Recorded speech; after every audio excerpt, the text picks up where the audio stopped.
hosted to date. With 21 corners, no less, the track itself is a physical challenge for the riders and also a technical one. There were 11 crashes in race 1 yesterday afternoon, 5 of them at turn 1. The heaviest braking zone into a sharp 60km/h bend provides the main overtaking opportunity here, but there are alternatives for the brave and the bold, as Toprak Razgatlioglu demonstrated on the final lap of race 1, turn 15, his first attempt to make it through on Scott Redding for the win, and turn 20, where he finally made it stick. At a brand new venue, the pace gradually improved over the early stages of the weekend. The race 1 reference, a 1 minute 32.7.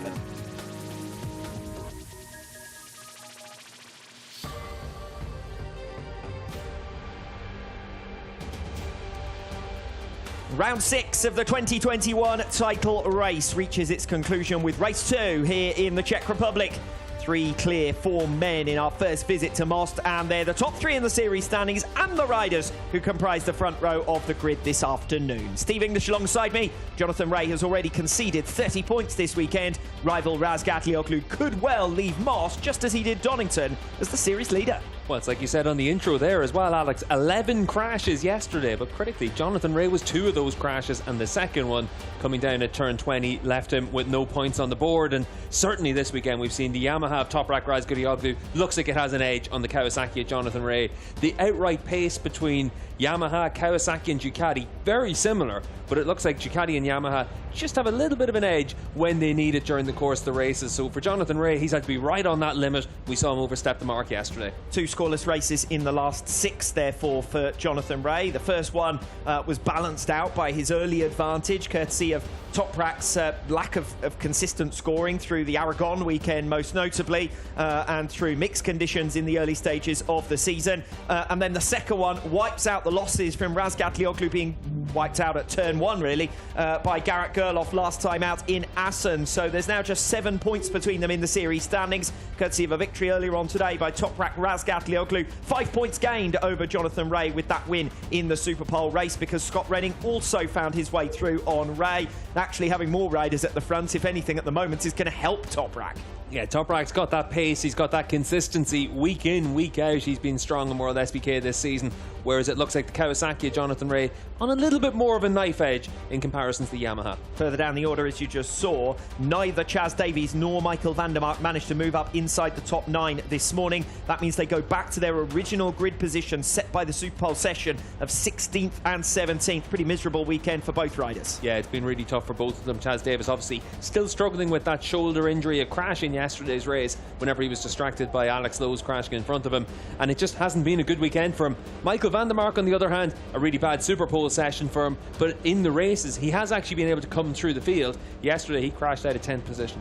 Not a great weekend for BMW all round, but Tom Sykes, with a good Superpole race earlier on today, brings himself into contention for race 2. Yeah, really critical for Tom to be able to have a good result in the Superpole race. Gives him a second row grid slot for this final race the weekend, but it's just been tough for BMW all the way through this weekend. They'll be looking forward to the next weekend's race in Navarra, because they've been able to test there and know exactly what to expect.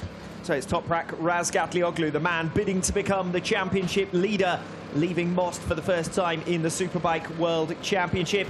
Venue where Jonathan Rea had been plenty previously, and Assen last time out it was a hat-trick. But a clean slate this weekend and a blank sheet of paper, and both wins so far for Toprak. Toprak takes those 2 race victories. I think this race could be a very different story, though. Scott Redding, he's been the man that set the pace for most of this weekend. He's been very comfortable, very consistent out there. But obviously for Redding, he's also been outgunned in 2 races so far. But the feature-length race could be a little bit different than this morning. If Scott does bolt at the front of the field, there might be an extent to which Toprak is quite satisfied just if he's beating Jonathan Rea and narrowing that championship deficit. Although, as we saw in race 1, there was no thought about the championship at this stage, was there? Yeah, you got to love that about Toprak. We saw it yesterday where he had the chance of being able to win the race, pick up an extra 5 points, and made sure he did it. You can see there the team just going through some of the electronic strategies, it looks like, for Toprak, just to be able to show how they're going to evolve throughout the course of the race. A lot of the time that's about trying to open the bike up a little bit more, maybe just trying to change your traction control settings, your engine braking, depending on how that tyre is starting to wear. I noticed that T20 was written on it on the left-hand side. It may have said in size 4 font, "You legend," directly underneath after that manoeuvre on Scott Redding here yesterday. Yeah, I think Scott Redding had slightly different words for Toprak at that stage. But we saw down in Park Ferme this morning that very different attitude from Scott. So obviously in the heat of the moment yesterday, get swept along by it. But really taking a more considered approach this morning. Able to come away with second place in the Superpole race. Frustration as much as anything, because he's not winning the kind of volume of races that he was able to get even in 2020 when he finished world number 2. Well, to be honest, it's pure frustration for Scott, because his contract's up for renewal. Obviously enough for him. He's had to look at other options out there, and certainly the rumours around the paddock were that he'd been talking to BMW, or at least his representatives were talking to BMW and Honda. The reason for that is that Ducati seat is very sought after. Even Alvaro Bautista, who had a lot of success on that in the past, he apparently has been starting to shop his name around for a Ducati seat. Obviously Danilo Petrucci from MotoGP as well being talked about for it. So Scott Redding really is under pressure to get back to winning races. Now Jonathan Rea putting a brave face on things at the moment. But after the race 1 spill, he looked pretty pensive, I think is the best way to say it, here yesterday afternoon. And more points lost earlier on today. This, I suspect, is going to be when he gets very close to the tail of Toprak Razgatlioglu, and had to run on at one stage there that allowed Scott Redding to close up on him and then come through for second place. Yeah, you could see that by kicking around there for Jonathan Rea. What's interesting is in the past, the Kawasaki used to work really well whenever it was just on that front tyre, whenever it was endoing on the run into corners. We used to see that as one of the big strengths of that bike. Whenever the rear would come back into contact with the ground, it was actually still able to give the rider some confidence. But now that they're really having to dial everything up to 11 on that bike, it's clearly been a little bit more of an issue. And for Jonathan Rea, we saw it caught him out on the run down in towards turn 1 today, and it really was a tough one for him. Does look rather as though they're still looking for those balloons, doesn't it? up in the Michael Ruben Rinaldi. Difficult flipping hell. Michael Ruben Rinaldi, that's what they're watching for. Rinaldi didn't have the best of Superpole races earlier on today. Tell you what, like, I hope Fausto, who's Scott Redding's one of his electronics engineers, I hope he didn't just nip out to take that plane for a flight. He does a little bit of acrobatics in the air, but I think for these riders it's a nice little distraction before they go back out on track. And this weekend has been one of those weekends where you've really needed to concentrate. This has been a tough weekend for everyone. We obviously lost a session on Friday because of the wet conditions, and this is a track where any mistake does get really compounded and punished. Tell you what, I wish they'd warned me that shot was coming. You'd be going to get the defibrillator again, I think. As we move in to see Andrea Locatelli. What a step forward it's been for Locatelli over the last 2 weekends. Yeah, Loca, of course, World Supersport champion last year, and making a good step forward this weekend once again after his podiums in Assen, just showing that consistency. The Yamaha's clearly a really good bike. We've seen that time and time again over the last few years, but arguably the best bike on the grid now. And certainly if you're a young rider or a rookie coming into the class, it's the bike you want to be on. And that Paddy Yamaha team has done a really good job with Andrea Locatelli.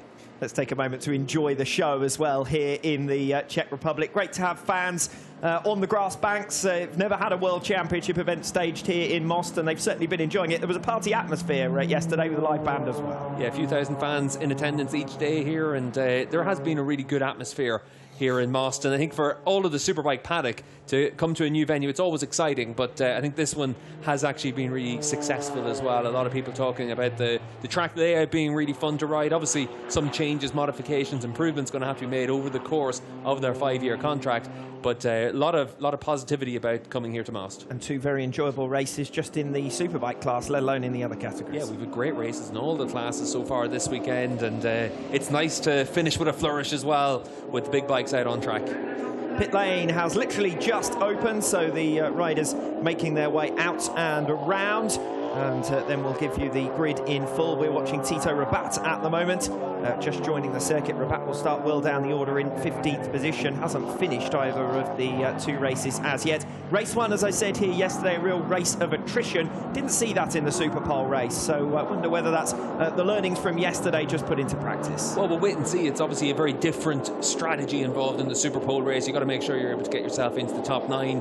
Points on offer only for the top 9 in that race, down to 15th in the feature length races, so there's an awful lot more at stake in the mid-pack, and certainly for a lot of riders, they'll view it now that this is a real opportunity for them. The likes of Van der Mark, it's been a tough weekend so far. He'll be looking to come through from the back of the field. Same goes for Chaz Davis, and inside the top 10, 11, 12 positions, it's actually been very close all this weekend.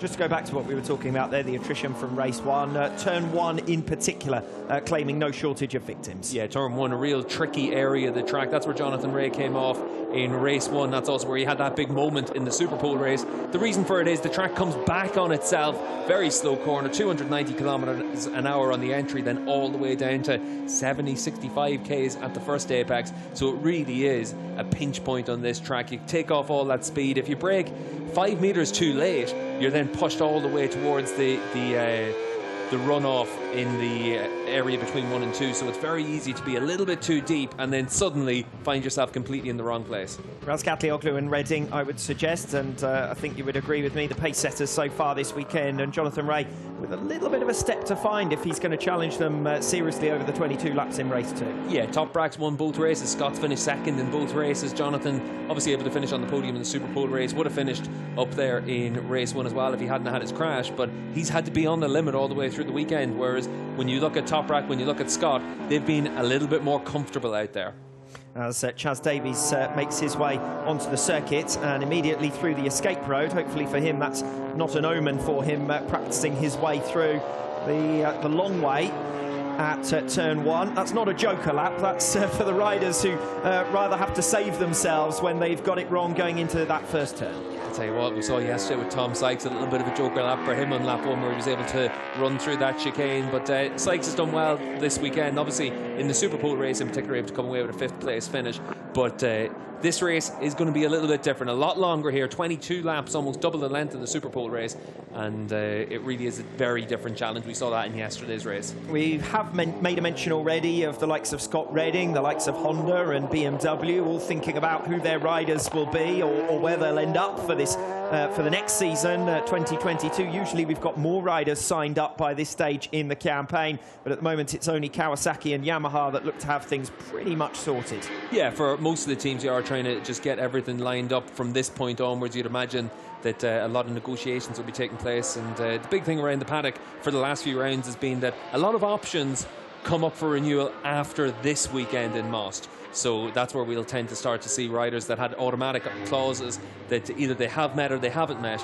where they could be exercised, and from that point on then we should be able to start to see quite a bit of news in the next few rounds. Jonathan Rea there you saw just making his way towards the grid, unlike in the 2 previous races of course. This time he's got to start from P3. He did qualify for the 6th race in succession, P1 in the Superpole session, but hasn't been able to convert that into the kind of points haul that he might have hoped for. Did secure his 200th podium earlier on today. Saw the photograph from that celebration, but as far as celebrations go, it was pretty muted. Yeah, I think for Jonathan Rea, he must have felt a little bit at odds with how he felt after that race. Obviously, you have to celebrate a milestone like 200 podiums. You don't want to take anything for granted, but for Jonathan, he would have looked at that as either being a missed opportunity or we've got a lot of work to do for race 2. I want to get myself back and get myself ready to get back to the top step of the podium.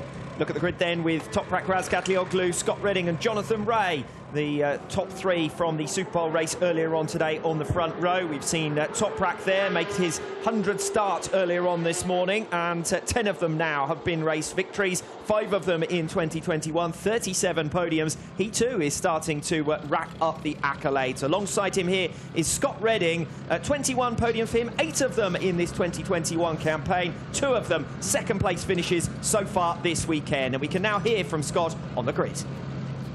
Thanks, Alex. Scott, all throughout the weekend, you've had the pace here, perhaps the best pace of the entire grid here. But what has been missing right now for that race win, and what do you think you'll need to change today? Yeah, yesterday was a bit different story. It was just one of those racing moves that costs a win. It happens sometimes.